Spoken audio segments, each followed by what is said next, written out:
মুসলমান ভাইরা রে, এবার যুবকটা কান্দে আর বলে, হুজুর গো, কেমনে আমি আপনার সামনে আমার দুঃখটা প্রকাশ করব? 1 বছরের মাথায় আমার দরদের বাবা আল্লাহর ডাকে সারা দিয়া কবরে ঘুমায় গেল।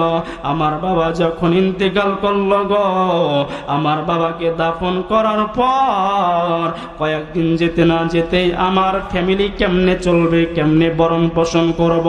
বাপের টাকায় চলতাম, বাপ কামাই কইরা দিত, সেই টাকা দিয়া সংসার চালাইতাম হুজুর গো। ও হুজুর, কয়েকদিন যেতে না যেতে আমি এখন কি করব? সংসার তো কোনোভাবে চলে না। আমি যেহেতু বিজ্ঞান কলেজের ছাত্র, আমার একটু কোয়ালিফিকেশন আছে, আমার কিছু সার্টিফিকেট আছে। সেই সার্টিফিকেট নিয়ে আমি কিছু জবের জন্য, কিছু চাকরির জন্য অ্যাপ্লাই করলাম। আল্লাহর কি রহমত, আল্লাহর কি বরকত, আমার একটা চাকরি যখন হয়ে গেল, আমার মা বাবাকে নিয়ে, আমি আমার মাকে নিয়ে, বোনকে নিয়ে, আমার স্ত্রীকে নিয়ে আমি ভালোই চলতেছিলাম। কিন্তু হুজুর গো, কয়েকদিন যেতে না যেতে আমার বউটা আমার মার নামে বারবার আমার নামে গীবত শিকায়েত করত, আমার মাকে দোষী বানাইতো। আমি আমার বউর কথায় কান লাগাইয়া, একদিনের ঘটনা, আমি সন্তান, এত নিষ্ঠুর সন্তান, আমি আমার বউর কথায় কান লাগাইয়া আমি যখন আমার মার সামনে দাঁড়ায় গেলাম, আমার মার সামনে দাঁড়াইলাম, আমি আমার মাকে কিছু বলতেছি না। হঠাৎ কইরা আমার বিবি বলতেছে, তোমার মা কিন্তু বালা না, তোমার মা আমাকে আঘাত দিয়ে দিয়ে কথা বলে। ও হুজুর, আমার মা ডাক দিয়া বলল, মারে, আমিও তোমার মতো একটা মেয়ে, আমি তোমাকে কেমনে কইরা আঘাত দিয়া কথা বলবো? না না না, তুমি আমার সন্তানের সামনে আমারে ছোট বানাইবা না। আমি যখন আমার বিবির একটা ধমক দিছি, আমার বিবি রাগান্বিত হইয়া একটা শাড়ি বা একটা ওড়না নিয়া করে চিৎকারে লাগাইয়া দিল। ও হুজুর গো, আমার বিবি ফাঁসি নিবে নিবে অবস্থা। আমার মা পিছন দিক দিয়া ডাক ডাক, সন্তান রে, তোর বড় কথাই কিন্তু, তোর বিবির কথাই কিন্তু আমি মারে বইলা যাবি না। ও হুজুর, আমার রাগকে আমি কন্ট্রোল করতে পারলাম না। ও হুজুর গো, আমি আমার মার গাল বরাবর আমার ডান হাত দ্বারা এত জোরে আমার মায়ের গালে আমি থাবুর মারলাম। ও হুজুর, আমার বা জমিনে চিথিয়া পড়ে গেল। ও হুজুর গো, শুধু তাই নয়, আমি হাঁটি হাঁটি পা পা কইনা যাইয়া আমার মার সামনে দাঁড়ায়া আমার এই ডান পা দিয়া আমার মার পিঠে একটা লাত্তি মেরে দিলাম। জোরে কন্যা নাউজুবিল্লাহ, আর একটু জোরে আওয়াজ করে বলেন না নাউজুবিল্লাহ। এ বাজান রে, দেখো মা কি জিনিস, মা কি জিনিস। এবার আমার বন্ধুগণ, মা কাঁদতেছে আর বলতে যে, সন্তান রে, কোন হাত দ্বারা আমি মার গালে তুমি থাপুর মারলা? এ বেটা, তুই জানোস না, যখন তুই আল্লাহর রহমতে দুনিয়াতে আসলি রে বেটা, তোর হাতটা আমি কতবার না আমার মুখে দিয়া চুমা গিয়েছি। ও সন্তান রে, তোর হাতটা আমি মানা কত বারবার চুমা দিয়েছি। কেমনে কইরা হাত দ্বারা আমি মার গালে থাবুর মারলি? এ বন্ধু, দেখেন যারা মা হারাইছেন, ওই মার জন্য দেখেন একটু চোখের পানি পড়ে কিনা। আজকের মাহফিল আল্লাহ কবুল কইরা নিবি। দেখেন মার জন্য এক ফোঁটা চোখের পানি ফলাইতে পারেন কিনা। এবার মা জমিনে শুইয়া বলতেছে, বেটারে, কেমনে আমি মার গালে তুমি থাপুর মারলা? তোমার হাতটা আমি মা না কত বারবার মুখে লাগাইছি, গালে লাগাইছি, কতবার বান্না চুমা খেয়েছি। এ সন্তান, তুমি জানো না, জানো না তুমি কোন পা দিয়ে আমি মারে লাত্তি মারলা? আমি মার পিঠ বরাবর লাত্তি তুমি মেরে দিলা। ও সন্তান আমার, তোমার পাটা আমি মা তেল মালিশ করতে যাইয়া কত বারবার যে চুমা খাইছি, সন্তান তুমি জানো না। এ বন্ধু, তোমার যাদের বিবি আছে, যাদের ঘরে আল্লাহ সন্তান দিয়েছে তোমরা তাকে দেখবা, তোমার বিবি যখন সন্তানদের তেল দিতে যায় কতবার বান্না হাতে চুমা খায়, পায়ে চুমা খায়। এবার মা জমিনে পয়রা কাঁদতেছে, হুজুরের সামনে যুবকটা কান্দে আর বলে, হুজুর গো, আমি আমার মাকে যখন লাথি মারলাম আমার মা একটা চিৎকার দিচ্ছে, একটা চিৎকার দিয়া আমার মার হাত পা শক্ত হয়ে গেছে। আমি আমার মার সামনে যায় দেখলাম আমার মা আর কোনো কথা বলে না। আমার মার সামনে আমি বসে গেলাম। আমার বিবি এই দৃশ্য দেখিয়া ঘর থেকে বাইর হয়ে আসলো। আমার মার হাত আমার বিবি এরকম ডলা শুরু করে দিল। আমার বোন রুম থেকে বাইর হইয়া আমার মার হাত পা তেল দিয়া মালিশ করা শুরু করলো। কিন্তু হুজুর, আমি আমার মাকে কতবার ডাকলাম, মা গো একটু ডাকে সারা দাও। ও হুজুর গো, আমার মা আর কোনো কথা বলে না, আমার মার হাত চলে না, পা চলে না। আমার মাকে আমি তাড়াতাড়ি কইরা সিরাজগঞ্জ আমি মেডিকেলে নিয়ে গেলাম। ওই জায়গায় নেওয়ার পর ডাক্তার বলল, যুবক রে, তোর মা তো আগেই মারা গেছে, কেন তুমি হাসপাতালে নিয়ে আস? এ বাজান রে, এবার এই যুবকের বোনটা তার মার লাশটা জড়ায় ধইরা ডাক দিয়া কই, বাইরে আমার মা কি করছে, এজন্য আমার মারে তুই মাইরা ফেলাইলি। আমার মার কোনো দোষ নাই, তোর বিবির দোষ। তোর বিবি আমার মার লগে মাঝে মধ্যে ঝগড়া করত। হুজুর, আমি আমার মার কাছে মাপটাও নিতে পারি নাই। ও হুজুর, এই যে আমার হাতটা দেখতেছেন, ডান হাত বাঁশের কুঞ্চির মতো চিকন হয়েছে। এই যে আমার পাটা দেখতেছেন, আমার পুরা পায়ে ব্যান্ডেজ করা। একটাই কারণ, ওই যে আমার মার গালে আমি থাপড় মেরেছিলাম, ওই যে আমার পা দ্বারা আমার মার পিঠ বরাবর লাথি মেরেছিলাম। ও হুজুর, আমার মাকে তা কাফন দাফন করার পর তার কয়েকদিন পরে আমার হাত কেমনে জানি অবশ হয়ে গেল। আমার হাত দ্বারা কোনো কাজ আমি করতে পারি না।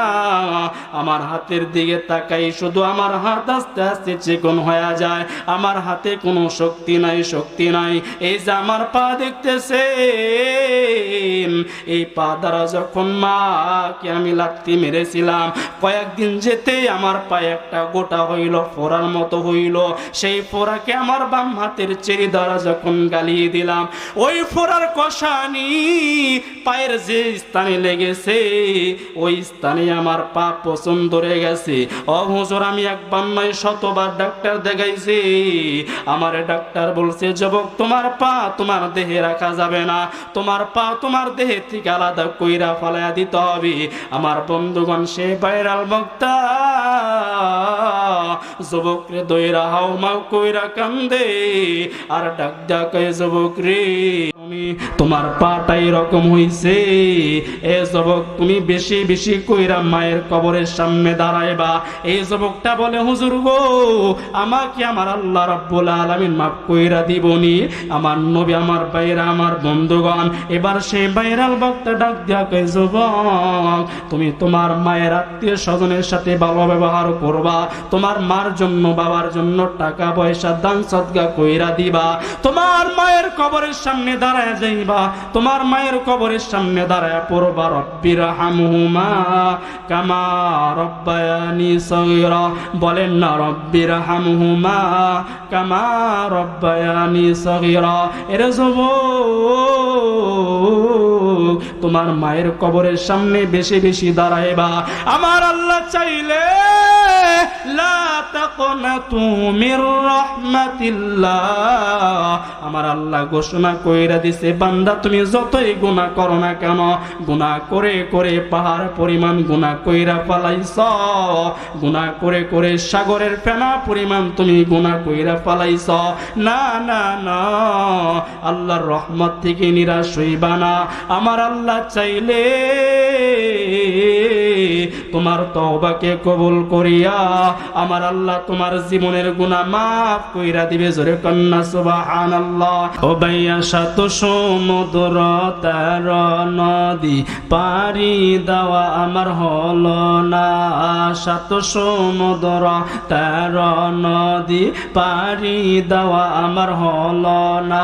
ওই যে মনে বড় আশা ছিল যাব সোনার মদিনা, লা ইলাহা জোরে লা ইলাহা ইল্লাল্লাহ, জোরে লা ইলাহা। ও ভাইয়া জগত পাগল কাবার জন্যে, কাবা পাগল মাবুদের, জগত পাগল কাবার জন্যে, কাবা পাগল মাবুদের। আমার মাবুদ পাগল নবীর জন্যে, নবী পাগল উম্মতের, লা ইলাহা জোরে লা ইলাহা ইল্লাল্লাহ, জোরে লা ইলাহা লা ইলাহা ইল্লাল্লাহু মুহাম্মাদুর রাসূলুল্লাহ। সকল আওয়াজ কইরা বলেন সাল্লাল্লাহু আলাইহি ওয়াসাল্লাম। তাহলে আল্লাহর নবী বলছে 3 ব্যক্তির দোয়া আল্লাহ কবুল করে। 1 নাম্বার দরদের মা আর বাবা, সন্তানের জন্য যে দোয়া করে আল্লাহ কবুল করে কি করে না? একটু জোরে আওয়াজ কইরা বলেন করে কি করে না? তাহলে বাস্তব ওয়াকিয়া শুনাইলাম, ঠিক কিনা জোরে বলেন। এই যুবক তার হাত বাঁশের কুঞ্চির মতো হয়েছে, পা কি হয়েছে পছন্দ ধরে গেছে, পাটা তার দেহে থেকে কাইটা ফেলাই দিতে হইবে। তাহলে এটা কি বাস্তব ঘটনা না? আজকের এই বাংলার জমিনে অসংখ্য ছেলে সন্তান আছে, অসংখ্য যুবক ভাইয়েরা আছে, মারে মা কয়া ডাকে না, আছে না নাই? বাবারে বাবা কয়া ডাকে না, আছে না নাই? এ বন্ধু আমার ভাইরা, দুনিয়াতে যদি সুখময় জিন্দেগি গড়তে চাও, দুনিয়াতে যদি সুখ পেতে চাও, কবরে যদি সুখ পেতে চাও, নবীর শাফাত যদি পেতে চাও, একমাত্র মা আর বাবার খেজমত করে নাও। চিল্লা এখন ঠিক কিনা? আল্লাহ নবী বলেন রিদাল্লাহি ফি রিদাল ওয়ালিদাইন ওয়া সাখাতুল্লাহি ফি সাখাতুল ওয়ালিদাইন। আল্লাহর নবী বলতেছেন, আল্লাহ তাআলা আমারে জানাইছেন, মা বাবা যদি সন্তানের উপরে সন্তুষ্ট হয় আল্লাহ সন্তুষ্ট হবে। কি বুঝলেন? সুবহানাল্লাহ কোন না? আপনার মা আমার মা, আপনার বাবা আমার বাবা, আপনার উপরে আমার উপরে যদি সন্তুষ্ট থাকে, কে সন্তুষ্ট থাকবে? আল্লাহ। আর আপনার মা আমার মা যদি, আপনার বাবা আমার বাবা যদি আপনার উপরে আমার উপরে যদি অসন্তুষ্ট হয়, কি অসন্তুষ্ট হবে? আল্লাহ। তাহলে দিলটা নরম কইরা আলোচনা শুনবেন। মার সাথে বাবার সাথে অন্যায় ব্যবহার করা যাবে? কথা বলেন, করা যাবে? এই বন্ধু, মা যদি আপনার জন্য আমার জন্য দোয়া করে, কবুল করবে কে? দিল দেন। মায়ের বদদোয়া আল্লাহ কেমনে কবুল করে? দিল দেন। আমার বন্ধুগণ, নবীজির সাহাবী, এই ঘটনা আমরা সকলেই জানি, তারপরে বলতেছি। হযরতে আলকামা রাদিয়াল্লাহু আনহু, নাম কি? হযরতে আলকামা রাদিয়াল্লাহু আনহু। এই সাহাবী অনেক মুমূর্ষ অবস্থায় বিছনায় কাতরাচ্ছে, মৃত্যুর সাথে পাঞ্জা লড়তেছে। তার দরদের বিবি এই আলকামার সামনে বসে বসে কালেমার তালকিল দিতেছে, কিন্তু আলকামা তার মুখটা জীর্ণ শীর্ণ হয়ে গেছে, কালেমার জবান দ্বারা উচ্চারণ করতে পারতেছে না। আলকামার স্ত্রী নবীর দরবারে দৌড় মারছে, যা বলতেছে, হুজুর আমার স্বামী তো আলকামা জবান দ্বারা লা ইলাহা ইল্লাল্লাহ পড়তে পারে না, আমার দিলের তামান্না আপনি নবী যদি আমার স্বামীর সামনে দাঁড়িয়ে একবার কালেমার তালকিল দিতেন, আমার স্বামীর সাথে সাথে কালেমা পড়া মৃত্যুবরণ করতে পারতো। চিল্লা এখন সুবহানাল্লাহ। আমার বন্ধুগণ, নবীর সামনে হযরতে বেলাল, হযরতে সালমান ফারসি, হযরতে আলী বসা। এই 3 জন সাহাবী নবীর সামনে বসা। নবী আমার বললেন, বেলাল, আলী, সালমান, যাও আলকামার বাড়িতে যাও।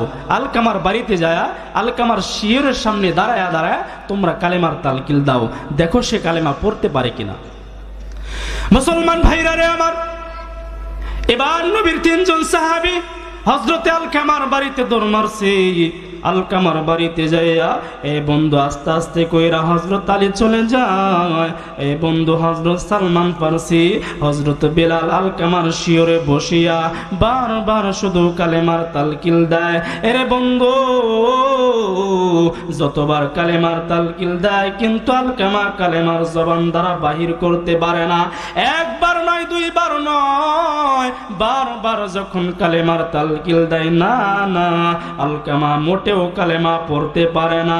হযরত সালমান ফারসি মা চোখের পানি ছেড়ে ছেড়ে কাঁদতেছে আর বলতেছে, হুজুর গো, আমার সন্তান আলকামা অনেক ভালো ছিল, 5 ওয়াক্ত নামাজ পড়তো, নফল রোজা রাখতো, নফল নামাজ পড়তো, ও নবী আপনার সাথে ওনার সময় লাগাইতো, কিন্তু নবী গো এই আলকামা আমি মারে ভালোবাসতো না, মোহাব্বত করতো না, তার মা তার বিবির খেজমতগার আমারে বানায়া দিয়েছে নবী গো। ও নবী, তার বিবির চাইতে আমি মারে বেশি ভালোবাসতো না, আমি মাকে তার বিবির খেজমতগার বানায়া দিয়েছি। ও নবী গো, এজন্য আমার সন্তানের উপরে আমি মা নারাজ হয়ে গেছি, আসমানের দিকে হাতটা বাড়াইয়া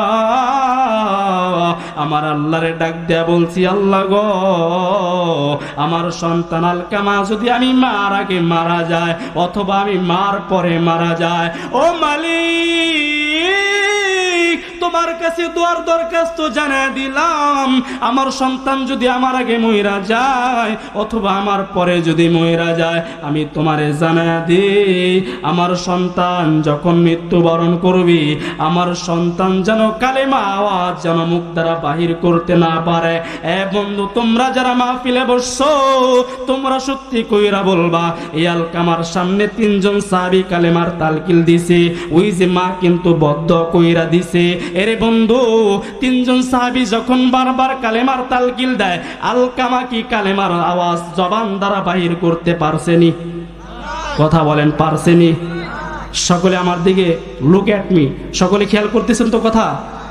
আলকামা 3 জন সাহাবী, বিশিষ্ট সাহাবী, আলী, হযরত বেলাল, হযরত সালমান ফারসি, 3 জন বসে বসে কালেমার তালকিল দিতেছে, কালেমা পড়তে পারেনি? কথা বলেন, পারে? কালেমা পড়তে পারতেছে না। তো নবীর সামনে আলকামার মা বলতেছে, হযরত, আমার ছেলে সব দিক দিয়ে ভালো। এ বন্ধু, এরকম হুজুর আছে, প্রত্যেক মহল্লায় আছে, আমাদের মহল্লায় আছে, এরকম হুজুর আছে, 5 ওয়াক্ত নামাজ পড়ে ইমামতি করে, কিন্তু মাগার মারে দেখতে পারে না। আছে না নাই? কথা বলেন, আছে না নাই? হ্যাঁ, 5 ওয়াক্ত নামাজ পড়ে ইমামতি করে, কিন্তু মারে, মাকে আর ডাকে না, মারে দেখতে পারে না। আমার বন্ধুগণ, এটা তো হুজুরদের কথা বললাম, আপনাদের মতো আম মানুষের ঘরে এরকম হালাত, মারে মা কয়া ডাকে না। আছে না নাই? দিল দেন। 3 শ্রেণীর ব্যক্তির দোয়া আল্লাহ কবুল করে। সালাসু দাওয়াতিন মুস্তাজাবাতুল্লাহ শাক্কা ফিহিন্না ওয়া দাওয়াতুল ওয়ালিদ। 1 নাম্বার দরদের মা আর বাবা সন্তানের জন্য যে দোয়া করে, সাথে সাথে কবুল করবে কারা? ওয়া দাওয়াতুল মুসাফির, মুসাফিরের দোয়া আল্লাহ কবুল করবে। ওয়া দাওয়াতুল মাজলুম, মাজলুমের দোয়া তো কবুল হয়ে গেছে। মাজলুম দোয়া না করলে আমাদের সাবেক প্রধানমন্ত্রী কি বাংলাদেশ থেকে ভাগতে পারেনি। এ বন্ধু, মাজলুমের দোয়া আল্লাহ বিদ্যুৎ আকারে কবুল করে। আমার ভাইরা, তাহলে এই আলকামার সামনে 3 জন বিশিষ্ট সাহাবী যখন কালেমার তালকিল দেয়, কালেমা পড়তে পারে না। হযরত বেলাল নবীর সামনে আলকামার মারে দাঁড় করাইয়া দিছে। আলকামার মা বলতেছে, হুজুর, আমার ছেলে সব দিক দিয়ে ভালো, 5 ওয়াক্ত নামাজ পড়তো, নফল রোজা রাখতো, নফল ইবাদত করতো, আপনার পিছনে ঘোরাঘুরি করতো, কিন্তু একটা প্রবলেম। কি প্রবলেম? বলে আমার সন্তান ওর বিবিকে বেশি ভালোবাসতো, আমি মারে বেশি ভালোবাসতো না। কিছু হইলে ওর বিবির পক্ষে কথা বলতো, আমার কি বেশি কেয়ার করতো না, ভালোবাসতো না। এর লাগে আমি মা অনেক কষ্ট পাইছি। কেন জানেন? এই সন্তানটা অনেক কষ্ট করে মানুষ করছি। এই সন্তান যখন গর্ভে আসছে, তার বাবা তো ইন্তেকাল করছে, কেমনে সন্তানের মানুষ করবো? মানুষের বাড়িতে কাজকর্ম কইরা আমার সন্তানটা আমি বড় করছি, কিন্তু এই সন্তান যখন বড় হয়েছে, বিবাহ করে দিছি, তার বিবিকে বেশি ভালোবাসে, আমি মারে বেশি ভালোবাসে না। তার বিবির খেজমতগার আমারে বানায়া দিল, এজন্য দিলে অনেক ব্যথা পাইছি। আসমানের দিকে হাতটা বাড়াইয়া বলছি, মাবুদ, আমার সন্তান আলকামা যখন মৃত্যুবরণ করবে, যেন জবান দ্বারা কালেমা পড়তে না পারে। এই বন্ধু, মায়ের এই দোয়া কবুল হয়েছে কি হয় নাই? জোরে বলেন, হয়েছে কি হয় নাই?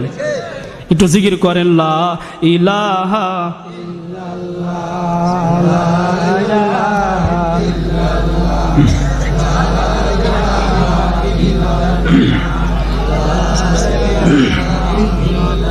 লা ইলাহা ইল্লাল্লাহু লা ইলাহা লা ইলাহা ইল্লাল্লাহু মুহাম্মাদুর রাসূলুল্লাহ সাল্লাল্লাহু আলাইহি ওয়াসাল্লাম। এ বন্ধু টমশন প্লিজ আমার বন্ধুগণ দিলটা একটু নরম কইরা দিবেন। দেখেন ওই মার মায়া কি লাগে না, ওই বাবার কি মায়া লাগে না। এরে বাজান, আমার নবী বললেন বেলাল যাও তুমি মদিনার বাজারে চইলা যাও, মদিনার বাজার থেকে কাঠ সংগ্রহ করবা, কাঠ কিনা আমি নবীর দরবারে তুমি হাজির কইরা দিবা।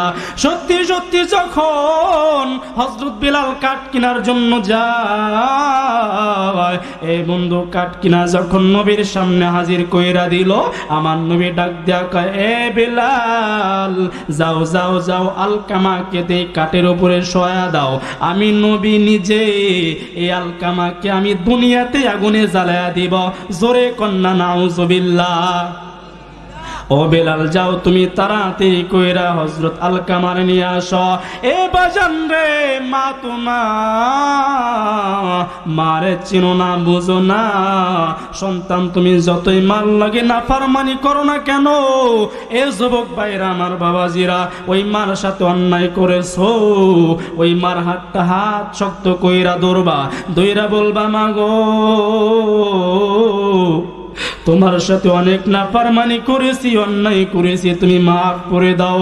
এরে বাজন, দুনিয়ার এমন কোনো মা নাই সন্তান মাফ চাইলে মা মাফ কইরা দিবে না। এ বন্ধু জোরে বলেন ঠিক কিনা আমার বন্ধুগণ। এ বাজান আমার ভাইরা, দুনিয়াতে সন্তান যদি মুসিবতের ভিতরে পড়ে সবার আগে জানে কি? জোরে বলেন কি? আমার বন্ধুগণ যখন সত্যি সত্যি কাঠ হাজির করা হলো, আলকামার মা বলল, নবী গো আপনি আমারে বলেন দেখি এই কাঠ দ্বারা আপনি কি করবেন?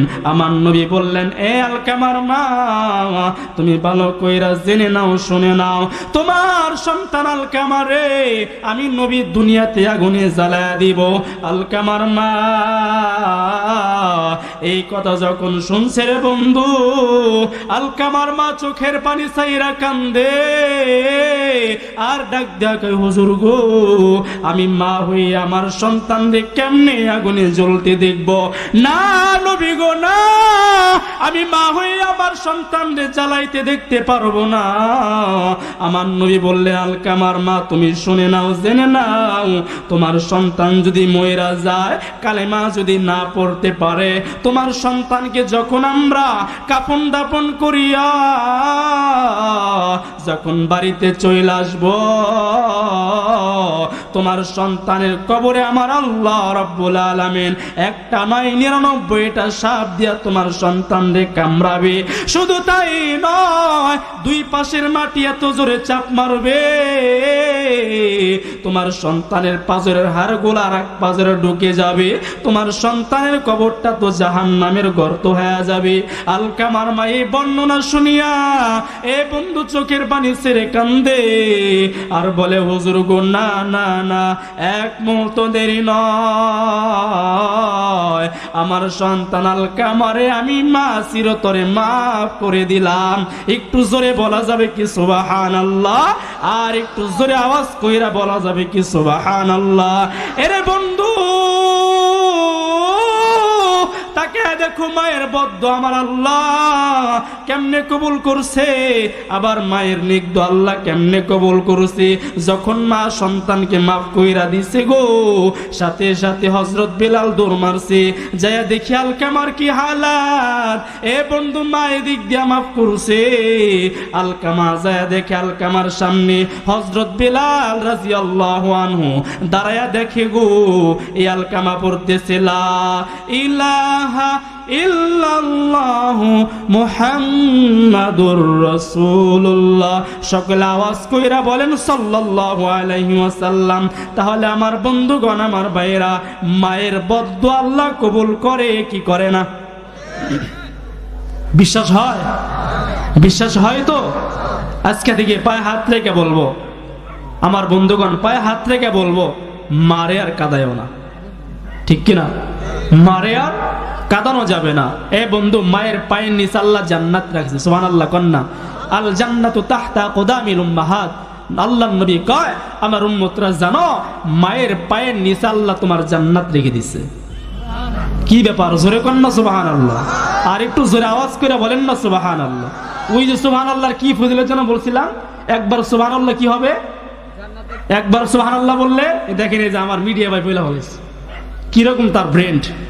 একবার সুবহানাল্লাহ বললে সুবহানাল্লাহ বলনেওয়ালার জন্য তার জান্নাতে একটা গাছ নির্মাণ করে দেয়। চিল্লায়া কোন মারহাবা।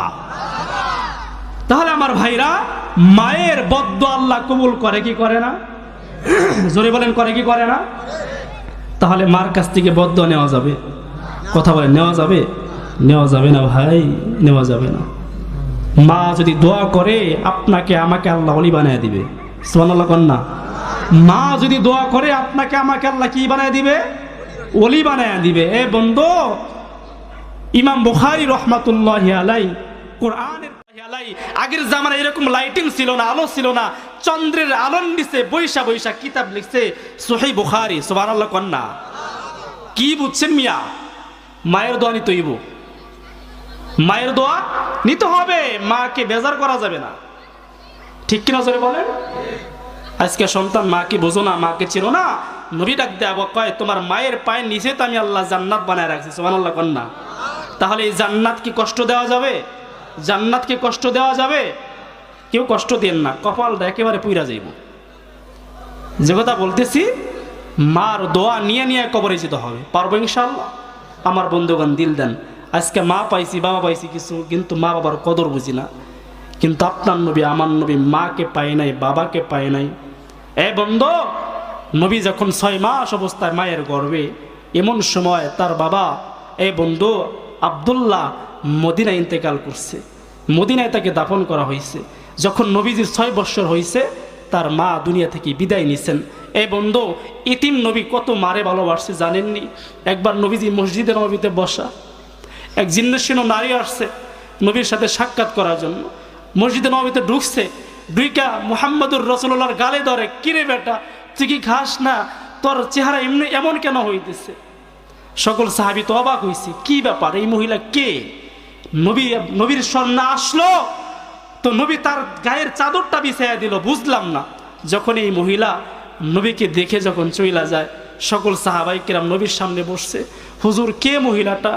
আপনাকে দেখে কান্না করলো, আপনাকে বললো বেটা তুমি কি ঠিক মতো খাও না, আপনার গায়ের চাদরটা বিছাইয়া দিলেন।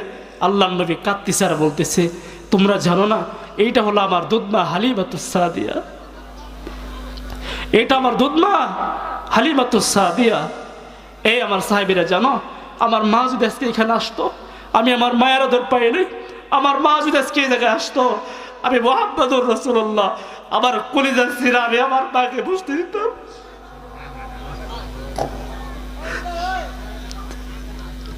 এই জন্য বলবো যুবক ভাইরা যারা আছো, মারে কষ্ট দিবা না, বাবারে কষ্ট দিবা না। যদি মার বাবা তোমার জন্য দোয়া করে আল্লাহ পাক দুনিয়াও শান্তি দিবে, কবরের শান্তি দিবে ইনশাআল্লাহ। আর মার বাবাকে কি করব না, কষ্ট দিব না। নবী আলাইহিস সালাতু ওয়াস সালাম, আমার বন্ধুগণ আমার ভাইরা দেখেন বাবার জন্য মার জন্য নবী কেমনে কাঁদছে। আপনি কেন কাঁদতে পারবেন না? আপনি তো সেই এতিম নবীর উম্মত, কেন নবীর জন্য মায়া লাগায় কান্না করতে পারবেন না? কেন বাবার জন্য কান্না করতে পারবেন না? নবী আলাইহিস সালাতু ওয়াস সালাম দেখেন বাবার জন্য কেমনে কাঁদে। এ বন্ধু ছোট ছোট মাসুম বাচ্চারা খেলাধুলা করতেছে, হঠাৎ কইরা নবী আলাইহিস সালাতু ওয়াস সালাম বিকাল হয়, এ বন্ধু মাগরিবে রক্ত হয়, কিন্তু নবীজি সে ময়দান থেকে যায় না। কেন জানেন? বিকাল বেলায় ছোট ছোট মাসুম বাচ্চাদের বাবা এসা সন্তানদেরকে গালে চুমা দিয়া কান্দে কইরা বাড়িতে নিয়ে যায়, কিন্তু আপনার আমার এতিম নবী ওইখানে বইসা থাকে। কোন সময় আমার বাবা আসবো, আমার একবার মোহাম্মদকে ডাক দিব, আমার গালে চুম্বন কইরা আমার কান্দে নিয়ে আমার বাড়িতে নিয়ে যাইব। কিন্তু নবীজির তো বাবা নাই। আস্তে আস্তে যখন আমার বন্ধুগণ রাত্রি হয়, মা আমেনা সন্তানকে খুঁজতেছে, কই আমার বেটা কোথায় গেল? খুঁজতে খুঁজতে দেখে আল্লাহর নবী, এ বন্ধু আল্লাহর নবী বাবার জন্য বিনা বিনা বিনা বিনা সেই মরু প্রান্তরে কান্না করতেছে, কাঁদতেছে। মা আমেনা সন্তানদের জড়াইয়া ধরছে, সন্তান কি হয়েছে, কেন কাঁদতেছ? বলতেছে মা আপনি সত্যি কিরা বলবেন, আমার বাবা কই? আমার বাবা তো আমার একবার মোহাম্মদকে ডাক দিল না। মা আমেনা বলতেছে, বেটা কেমনে তোমার বাবা আসবো? তোমার বাবা তো দুনিয়াতে বেঁচে নাই। তুমি যখন 6 মাস আমার গর্ভে ছিলা, সেই অবস্থায় তোমার বাবা ইন্তেকাল করছেন। তোমার বাবাকে সেই মরু প্রান্তরে, সেই মদিনায় দাফন করা হয়েছে। সুবহানাল্লাহ কোন। তো বিশ্বনবী বলতেছে, মা আমি আমার বাবার কবরটা দেখব। আমার বন্ধুগণ, আমার ভাইয়েরা, এবার মা আমেনা আব্দুল মুত্তালিবের সামনে দাঁড়ায় গেল। আব্দুল মুত্তালিব তার শ্বশুর হয়, শ্বশুরকে ডাক দেয়া বলল, আব্বা গো, আমার সন্তান মুহাম্মদ তার বাবার কবরটা দেখবে। ও বাবা গো, আপনি যদি আমার একবার অনুমতি দেন, আমার বেটা মুহাম্মদকে তার বাবার কবরটা আমি একবার দেখায় নিয়ে আসবো। এই বন্ধু আব্দুল মুত্তালিব বলল, না বৌমা না, তুমি একা যাইবা না, আমাদের দাসী উম্মে ঈমানকে সাথে নিয়া যাও, তুমি চলে যাও সেই মদিনার প্রান্তরে। এ বন্ধু, আমার বন্ধুগণ, আমার ভাইয়েরা, এবার শিশু মোহাম্মদকে নিয়া এ বন্ধু তিনজনে যখন সর হইছে, যাইতে যাইতে মদিনা প্রান্তরে যখন পৌঁছে গেছে গো, ইতিম নবী বারবার বলে, মা গো, আমার বাবার কবরটা কই? আমার বাবার কবরটা দেখ, আমার দিলটা ঠান্ডা বানাইতে চায়। এ বাজান রে, এবার আমার বন্ধুগণ মা আমেনা যখন ওই মদিনা প্রান্তরে পৌঁছাইছে, ডাক দেখায়, বেটা মুহাম্মদ, ওই যে তোমার বাবা আব্দুল্লাহর কবর ওই গাছের নিচে দেখা যায়। এই কথা যখন ইতিম নবী শুনছি, এই বন্ধু এক মুহূর্ত দেরি করে নাই, উঠ থেকে লাভ দেয়া নাই মা। আমার বন্ধুগণ বাস পাখির মতো দৌড়ায়া যাইয়া এ বাজন বাবা আব্দুল্লাহর কবরটা তৈরা, এ বন্ধু গড়াগড়ি কইরা কান্না করতেছ। আমি দেখতে চাই এখানে কার বাবা নাই, বাবার জন্য প্লিজ এক ফোঁটা চোখের পানি ফালায়া দাও। এই এক ফোঁটা চোখের পানি উসিলা বানাইয়া এই মাহফিলকে আল্লাহ কবুল করিয়া তুমি সন্তান এক ফোঁটা চোখের পানির বিনিময় আমার আল্লাহ জাল্লা শানুহু তোমার বাবার কবরটা আল্লাহ মাফ কইরা দিবে। চিল্লা কন্যা মারহাবা, আর একটু জোরে বলেন না মারহাবা। এ বন্ধু দেখেন বাবার জন্য কেমনে কান্না করতে হয়। আপনার নবী আমার নবী বাবা আব্দুল্লাহর কবরের সামনে নামিয়া এ বন্ধু কবরটা দইরা গড়াগড়ি কইরা কান্না করতেছে। এ বাজন, আমরা যারা বাবা হারাইছি ওই বাবার কবরের সামনে যাই না, ওই বাবার কবরটা দেখে একটু চোখ দ্বারা পানি বের হয় না রে যুবক। এ বন্ধু আমার আপনার নবী বাবার কবরটা দরিয়া গড়াগড়ি কইরা যখন কান্দে, আমার নবীর কান্না দেখে আসমান সহ্য করতে পারে না। আমার নবীর কান্না দেখিয়া আসমান কান্দে, জমিন কান্দে। এ বন্ধু ফেরেশতারা কান্দে, জিবরাইল কান্দে, মিকাইল কান্দে, সব ফেরেশতা কান্দে গো। আমার আল্লাহ নিজেও সহ্য করতে পারে নাই। ও জিবরাইল যাও আমার নবীর কানে কানে জানায়া দিবা, তার কোন উম্মত যদি মার জন্য বাবার জন্য নবী মুহাম্মদুর রাসূলুল্লাহর মতো মার জন্য বাবার জন্য এক ফোঁটা চোখের পানি ছেড়ে দেয়, সে এক ফোঁটা চোখের পানিকে আমি আল্লাহ উসিলা বানাইয়া আমার মুহাম্মদুর রাসূলুল্লাহর উম্মতের আব্বা আম্মার কবরটা আমি আল্লাহ চিরতরে মাফ করে দিব। একটু জোরে জোরে বলেন না সুবহানাল্লাহ। আমি বন্ধুগণ আমি দেখতে চাই এই মজলিসে এ যুবক তোমরা যারা বসছ, তোমাদের বাবা যদি এই মজলিসে থাকে ওই বাবার হাতটা ধইরা তুমি একটু কান্না করবা, ওই বাবার কাছ থেকে মাপ নিবা। এ যুবক আমি দেখতে চাই এখানে কোন যুবকের বাবা আছে, একটু লাভ দিয়ে আল্লাহু আকবার কয়ে দাঁড়ায় যাও না।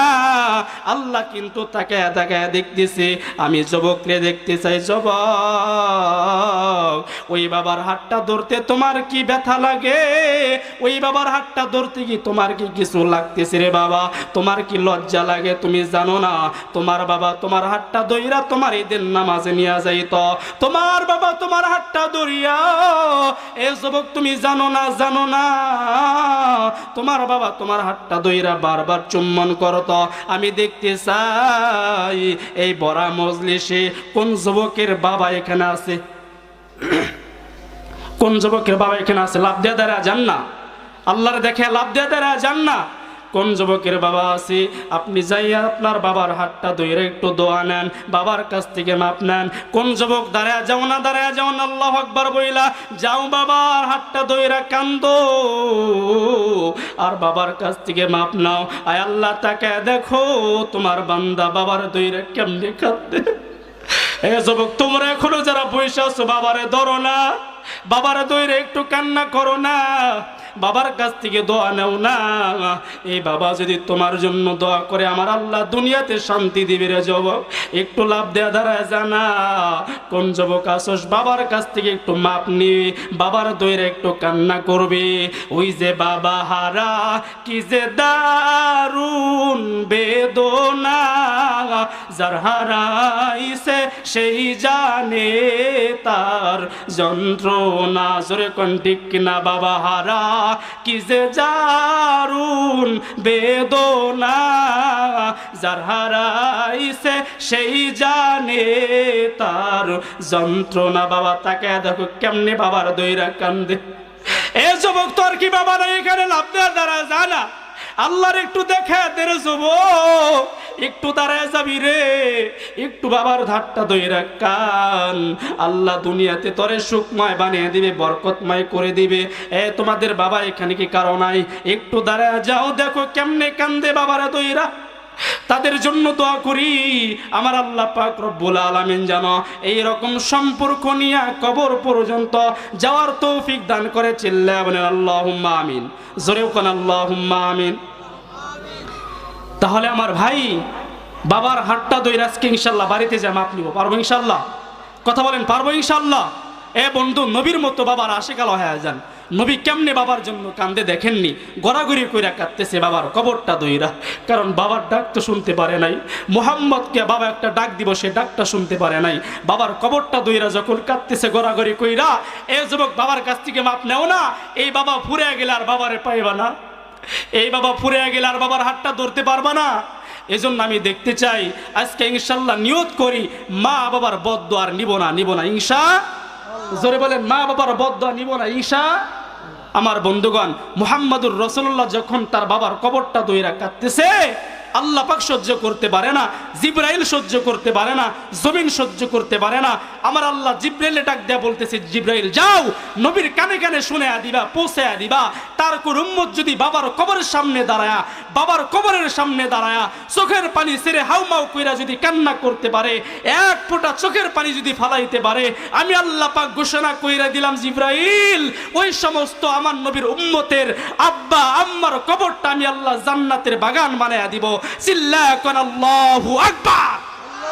আর একটু জোরে আওয়াজ কইরা কোন আল্লাহু আকবার। আমার বন্ধু দিবেন। এ বন্ধু, আল্লাহর নবীর সাহাবী হযরত আবু বকর রাদিয়াল্লাহু আনহু বলতেছেন, হুব্বিবা ইলাইয়া মিনাদ দুনিয়াকুম সালাস। ও আল্লাহর নবী, দুনিয়ার বুকে আমি আবু বকরের কাছে তিনটা কাজ সবচাইতে প্রিয়। কয়টা জিনিস? তিনটা জিনিস প্রিয়। নাম্বার 1, আন-নযরু ইলা ওয়াজহি রাসূলিল্লাহ। জোরে কোন সুবহানাল্লাহ। আমার এক নাম্বার পছন্দের ভিতরে হচ্ছে আপনি নবীর চেহারা তাকায়া দেখা। সুবহানাল্লাহ কন্যা ভাই। সিদ্দিক আকবর হযরত আবু বকর আল্লাহর নবীর চেহারা তাকায়া দেখে তার ভালো লাগে, তার পছন্দনীয় একটা কাজ। আপনি আমি নবীকে খুঁজে পাবো না। এ বন্ধু, হযরত আবু বকরের মতো যদি আমরা আলেমকে মহাব্বত কইরা, ওলামায়ে কেরামকে মহাব্বত কইরা তার দিকে তাকায়া যদি দিলটা ঠান্ডা বানায়া দিতে পারি, আল্লাহ তাআলার নবী ডাক দেয়া কয়, যদি আমি তো নবীর খুঁজা পাইবা না, ওলামায়ে কেরামের দিকে তাকাইবা তো আল্লাহ পাক এই নজরে তোমার সগীরা গুনাহ আল্লাহ মাফ কইরা দিব। তাহলে আমার ভাইরা এখানে বসতে পেরে সকলে খুশি তো ইনশাআল্লাহ? তাহলে হযরত আবু বকরের এক নাম্বার পছন্দ নবীর চেহারা তাকায়া দেখা। আপনি তো নবীর চেহারা তাকায়া দেখতে পারবো না, কারণ নবী তো পৃথিবীতে নাই। চিল্লা এখন ঠিক কিনা? তাহলে ভাই নেক্সট সাহাবতের বরকত আছে, হ্যাঁ আলেমের সাহাবতের বরকত আছে। বাদশাহ সুলতান মাহমুদ ওনার ওয়াকিয়া আমি বলি আপনাদের কাছে। দেখেন নেক্সট সাহাবত আল্লাহ তাআলার ওলির সাহাবত, নেক মানুষের সহবতে কেমনে কইরা মানুষকে পথভ্রষ্ট মানুষগুলাকে আল্লাহ পাক আলোর সন্ধান দিয়ে দেয়। জান্নাতের সন্ধান দিয়ে দেয়, ভালো বানিয়ে দেয়। চারজন চোরা বাদশাহ সুলতান মাহমুদের এই বন্ধু রাজমহলে রাতের বেলায় আলোচনা করতেছে। তো বাদশাহ সুলতান মাহমুদ তো রাতের বেলায় ঘুরে ঘুরে দেখতো তার মহল্লার ভিতরে কেউ অভাবী, কার বাড়িতে খাবার নাই দাবার নাই, এটা দেখতো। তো হঠাৎ করে দেখে চারটা চোরায় ফিসফিস করতেছে, এই তোমরা এখানে কি করো? বলে আমরা তো আজকে বাদশাহ সুলতান মাহমুদের বাসা চুরি করতে যাব। তাই নাকি? এত বড় একজন রাজা, তার বাড়িতে চুরি করতে যাইবা? তোমাদের নিশ্চয়ই কোনো পাওয়ার আছে, ক্ষমতা আছে। বলে হ্যাঁ। কিসের পাওয়ার? বলতেছে এক চোরাই বলতেছে, হুজুর আমি তালি দিলে তালা খুলে যায়। তালি দিলে কি হয়? তালা খুলে যায়। আর একজন বলতেছে আমি নাকের গ্রাম দিয়ে কোথায় স্বর্ণ মুদ্রা আছে সেটা বাইর করতে পারি। 3 নাম্বার চোরাই বলতেছে হজরত আমি তো কুকুরের বাসা বুঝি। 4র্থ নাম্বার চোরাই বলতেছে হজরত রাতের আধারে যাকে দেখি তাকে আমি বইলা দিতে পারি, এই লোকটা আমাদের সাথে ছিল দিনের বেলায়। তো বাদশাহ সুলতান মাহমুদ বলতেছে তোমাদের পাওয়ার দেখে পছন্দ হয়েছে, আমি তোমাদের সাথে ফ্রেন্ডশিপ করব, বন্ধু হব, আমাকে বন্ধু বানাইবানি? বলতেছে বানাইতে পারি, আপনার কোনো ক্ষমতা পাওয়ার থাকলে বলেন। এবার বাদশাহ সুলতান মাহমুদ আস্তে করে বলতেছে আমার পাওয়ার হচ্ছে এই যে আমার দাড়ি দেখতেছো, ডান দিকে কাত করলে তোদের জেল মাপ, সুবহানাল্লাহ কন্যা, বাম দিকে হেলাইলে তোদের ফাঁসি মাপ। 4টা চোরাই, আল্লাহর কসম করে বলতেছে 4টা চোরায় আমার বন্ধুগণ বাদশাহ সুলতান মাহমুদের 4টা চোরাই বুকের সাথে লাগাইয়া ধরছে। হুজুর আপনি আমাদের বড় ওস্তাদ, আপনারা ছাড়া চলবে না, চলেন যাই। ঠিক আছে। 4 জন মিলা বাদশাহ সুলতান মাহমুদের গেটের সামনে দাঁড়াইছে। গেটের সামনে কুকুর বসা, ওই যে কুকুরের যে বাসা বুঝে কুকুর ঘেউ ঘেউ করতেছে, ওই চোরাই বলতেছে এই জানো কুকুরে কি কয়? বলে বাদশাহ এই কুকুর বলতেছে এই রাজমহলের লোকেরা সাবধান সাবধান, বাদশাহ সুলতান মাহমুদ মেহমান নিয়া রাজপ্রাসাদে ঢুকতেছে, সকলে সাবধান হয়ে যাও। সুবহানাল্লাহ কন্যা। তো তারা এটা কেয়ার করে নাই। ওই যে তালি দিলে তালা খোলে, তালি দিছে তালা খুলে গেছে। নাকের গ্রাম দিয়া স্বর্ণ মুদ্রার কোষাগারে ঢুইকা 5টা গাঁটটি বানাইছে। কয়টা? 5টা গাঁটটি বানাইছে। এই বন্ধু সকাল হয়ে গেছে, সকাল হবে এমন অবস্থায় চোরের সর্দার বলতেছে এই আমাদের এত টেনশন কিসের? জেল ফাঁস মাফ হওয়ার জন্য একজন আছে, সমস্যা নাই, আয় আমরা নাক টেনে ঘুমাই, রাত্র গভীর হয়েছে, আল্লাহর কি কাম, রাত জাগা মানুষ। আমার বন্ধুগণ গাঁটটিতে মাথা হেলাইতে দেরি করছে, আল্লাহ পাক ঘুম দিতে দেরি করে নাই, ঘুমায়া গেছে। সকালবেলায় বাদশাহ সুলতান মাহমুদ ফজর নামাজটা আদায় কইরা ডাক দেয়া বলতেছে এই প্রহরী কোথায়? বলে হুজুর এই যে আমি হাজির। বলে যাও খাদ্য কোষাগারে 4টা চোরাই নাক টেনে ঘুমাইতেছে, তাদেরকে হাতে হাত করা পরায়া আমি বাদশাহ সুলতান মাহমুদের সামনে দাঁড় করায়া দাও, তাদের তেলে বাজমো, তাদেরকে ফাঁসি দিমো, তাদের চিরস্বাদ কইরা দিমো, গর্দান নিমো। আল্লাহর কি কাম, সত্যি সত্যি বাইন্দা দইরা বাদশাহ সুলতান মাহমুদের সামনে দাঁড় করাইয়া দিছে। আমার বন্ধুগণ 3 জন চোরায় কাঁদতেছে, কান্না দেখে কি আজকে আর বাঁচবো না, ধরা পইরা গেছি, বাদশাহ সুলতান মাহমুদ আমাদের কতল করে ফেলবে, ফাঁসির কাষ্টে ঝুলাইয়া দিবে। ওই যে রাতের আধারে দেখা দিনে চিনে ওই চোরাই শুধু মুস্কি মুস্কি হাস দিছে। বাদশাহ সুলতান মাহমুদ দমক মারছে, এই মিয়া তোমার 3 বন্ধু তো কাঁদতে কাঁদতে পেরেশান হয়ে গেছে, তুমি কেন হাসতেছ? বলে হুজুর কেন বন্ধু হ্যাঁ বন্ধুর সাথে মস্করা করেন? রাতের বেলায় না ফ্রেন্ডশিপ করলেন, বন্ধু বানাইলেন, কেন বন্ধু হ্যাঁ বন্ধুর সাথে মস্করা করেন? বাদশাহ সুলতান মাহমুদ বলতেছে যা, তোর সাথে আমার সাথে বন্ধুত্বের সম্পর্ক হয়েছে একটা রাত্রের বিনিময়, একটা রাত্রের সম্পর্কের বিনিময়, তোদের 4টা চোরার জেল ফাঁস আমি সুলতান মাহমুদ মাফ করে দিলাম। চোরের সর্দার চিৎকার দিছে, জীবনটা বরবাদ করছি।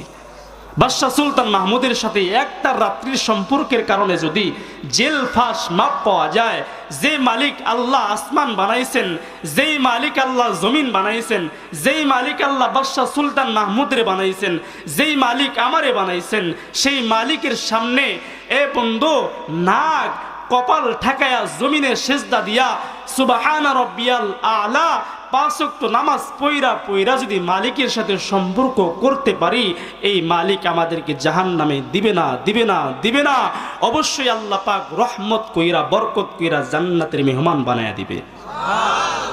আমার বন্ধুগণ 4টা চোরাই আল্লাহর ওলি বাদশাহ সুলতান মাহমুদের কাছে হাতে হাত রেখে তওবা কইরা, এ বন্ধু এই 4টা চোরা একজন জামানার বড় বড় আউলিয়া হয়ে কবরে গেছে। তাহলে এই যে নেক সহবতে আসছেন আর বরকত আছে না নাই? তাহলে আমার বাইরে এই যে আজকে যদি আপনারা এক লোককে দেখেন, এই লোকটাকে যদি আবার 5 বছর পরে দেখেন তাহলে তারে চিনবেন? 1 বছর পরে দেখলে তারে চিনবেন? কয়েক মিনিটের সম্পর্ক, আধা ঘন্টা বা 1 ঘন্টা, তাকে কিন্তু সহজে চিনবেন না। এ বন্ধু, আপনারা বছরে 2 বার ঈদুল আজহা ঈদুল ফিতর নামাজ পড়া নাক আর কপাল ঠেকায় মালিক রে ডাক দেন, আর বছরে 1 বার জুমার নামাজও পড়ে না, 5 ওয়াক্ত নামাজও পড়ে না, তার সাথে যেমনি সম্পর্ক, আর যে আল্লাহর বান্দা এই শীতের রাত্রে ওযু বানায়া 5 ওয়াক্ত নামাজ পড়া নাক আর কপাল ঠেকায়া জমিনে বলে সুবহান রাব্বিয়াল আলা 5 বার কইরা মালিককে ডাকে, তার সাথে যেমন সম্পর্ক, আর বছরে ঈদুল ফিতর ঈদুল আজহা নামাজ পড়ে, আল্লাহর সাথে কি তার এরকম সম্পর্ক হবে? হবে না। এই জন্য আসুন আলোচনার দিকে যাই। এলো পথের অনেক কথা বলছি, তাহলে আপনার আমার রব কে? আওয়াজ করে বলেন কে? মায়া লাগায় বলেন কে? তাহলে দিল দেন। আমি সূরাতুল বনী ইসরাইল থেকে 23-24 নাম্বার আয়াতে কারিমা তেলাওয়াত করেছি। কয় নাম্বার? 23-24 নাম্বার আয়াতে কারিমা আমি আপনাদের সামনে তেলাওয়াত করেছি। আবু দাউদ শরীফ থেকে একটি হাদিস তেলাওয়াত করেছি। দোয়া করতে থাকবেন আল্লাহ পাক যেন তেলাওয়াতকৃত আয়াত হাদিসকে সামনে রেখে কথা বলার তৌফিক আল্লাহ দান করে। চিল্লায়া বলি আল্লাহুম্মা আমিন। তাহলে কোরআন শোনার জন্য বসি। কি শোনার জন্য? কোরআন। দিল দেন। কোরআন শুনলে আল্লাহ পাক রব্বুল আলামিন যদি কেউ মনোযোগ লাগায়া চুপ কইরা বৈশা বৈশা কোরআন শুনতে পারে, আল্লাহ পাকের খাস রহমত বরকত বান্দার উপরে আল্লাহ বর্ষণ কইরা দেবে। চিল্লায়া কোন মারহাবা। আপনার আমার বানানো কথা নয়, আল্লাহ বলতেছেন। বিসমিল্লাহির রহমানির রহিম।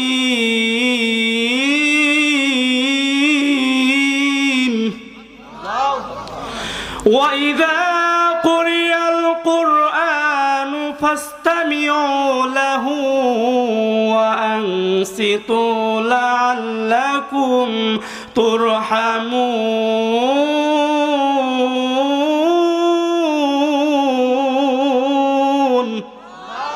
আর একটু জোরে আওয়াজ কইরা বলেন না আল্লাহু আকবার। আমার বন্ধুগণ, আল্লাহ রাব্বুল আলামিন ডাক দেয়া বলতেছে, নবী ওই জিনাই পাড়া পূর্বপাড়া এলাকাবাসীদেরকে ডাক দেয়া বলবেন, তারা যদি কোরআনের বাগানে বৈশা এই কোরআনটারে মনোযোগ লাগায়া যদি শুনতে পারে, দিলের কাল লাগায়া যদি শুনতে পারে, আমি আল্লাহ পাক আসমান থেকে খায়ের রহমত বরকত বান্দার উপরে বর্ষণ কইরা দিব।